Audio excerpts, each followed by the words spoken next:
ओम गण गणपते नमः। मैं अनु बजाज ज्योतिष एडवाइजर आध्यात्मिक इच्छा पूर्ति यात्रा में आप मेरे साथ चल रहे हैं। शिव महापुराण की कथा में 7वां अध्याय सुन रहे हैं। ब्रह्मा जी बोले, हे नारद, स्कंद के मुख से ये वचन सुनकर विष्णु जी ने देवताओं सहित कहा, स्कंद, आप शिव जी के पुत्र अर्थात शिव जी हैं। आप असुरों के वन के लिए देवा अग्नि के समान है। इस प्रकार सबने स्तुति की। उस समय गिरजा, गंगा बली, मुनि पत्नियां आदि स्कंद की माताएं अपने पुत्र की इतनी शक्ति देखकर परस्पर लड़ने लगी और वे सब उनको अपना अपना पुत्र कहने लगी।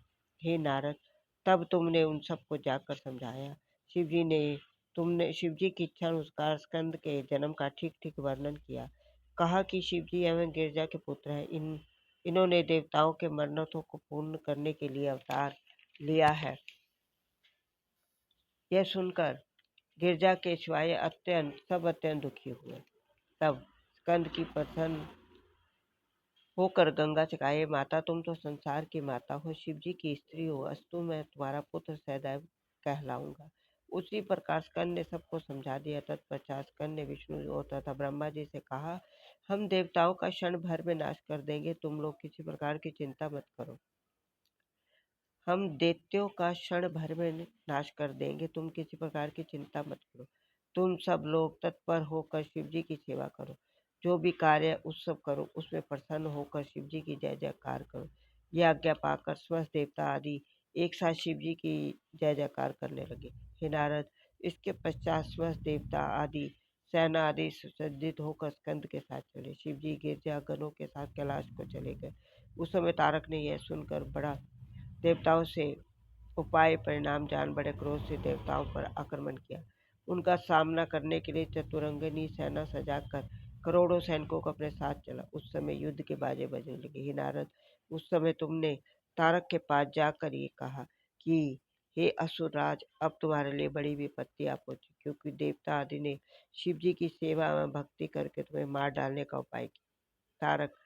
तुमने तारक को सब वृत्तांत आदि से अंत तक कह सुनाया। शिव जी को कल्प वृक्ष के समान समझो, जो सबको समान दृष्टि से देखते। ये भक्ति सेवा के अधीन रहते, इसलिए अब तुमको ये उचित है, तुम कोई उपाय करो, देवताओं के साथ युद्ध करो। यदि तुम विजय प्राप्त करना चाहते हो तो हमारा कहना मानो। तुम हमारी बात नहीं मानोगे तो तुम्हारा इस प्रकार अवश्य नाश हो जाएगा। हे नारद, मृत्यु के वशीभूत होकर तारक सुख ने तुम्हारी इन बातों पर कोई ध्यान न देकर हंसकर बोला, हे नारद, तुम विष्णु जी के पास जाकर कह दो, तुम जिस प्रकार भी वीरता पूर्वक युद्ध कर सकते हो, उसमें किसी प्रकार की कमी न करो। तुम दूध पीछे बच्चे नहीं, बड़े हो, लड़ाई करना चाहते हो, इसलिए मालूम है तुम इस युक्ति द्वारा अपनी मृत्यु चाहते हो। तुमने वीरता कई बार देखी। तुम दूसरों पर भरोसा करते हो, परंतु दूसरों के बल से विजय नहीं मिलती। एक मुचुकुंद के बल से भी तुमने चाहा था हम प्रबल हो सको, सो हमने उसकी वीरता देख ली। सब देवता उसके साथ बंदी बना लिया। अब तुम छोटे लड़के के साथ हमसे युद्ध करना चाहते हो, सो मैं दिक्पति सहित त्रिभुवन पर निष्कंटक राज्य करूँ। हे नारद, तारकासुर के ऐसे गर्वपूर्ण वाक्य सुनकर तुमने क्रोध होकर उत्तर दिया। तारक, अहंकार सदैव दुखदायी होता है।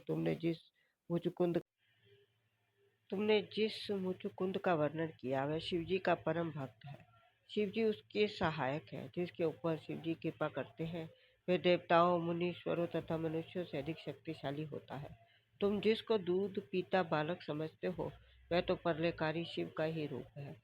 तब तारक ने क्रोधित होकर तुमसे फिर कहा, हे नारद, तुम वीरों के बल के विषय में क्या जानते हो? तुम तारक के मुख से ये वचन सुनकर तुरंत ही उसकी सभा से उठकर मेरे पास यहाँ चले आए। विष्णु जी और मुझसे ये सब बातें कही।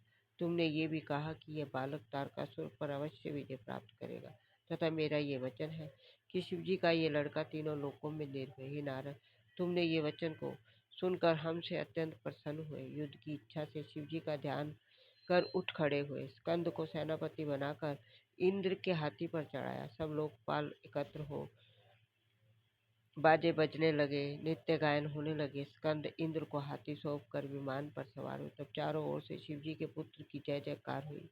वरुण, इंद्र, अनल, यमराज, कुबेर, ईशान, आठों दिक्पति सेना सहित युद्ध के लिए तत्पर हुए। विष्णु जी ने कहा का ध्यान कर आनंद प्राप्त किया। उनकी सेना का वर्णन कर कठिन है, क्योंकि वे त्रिभुवन के स्वामी। इसके पश्चात पूरी सेना त्रिभुवन को सबसे आगे करके चली। स्कंद पर्वत से नीचे उतरकर अंतवेद में स्थित हुई। फिर उसके मध्य भाग को हरविन्या के नाम से प्रसिद्ध है।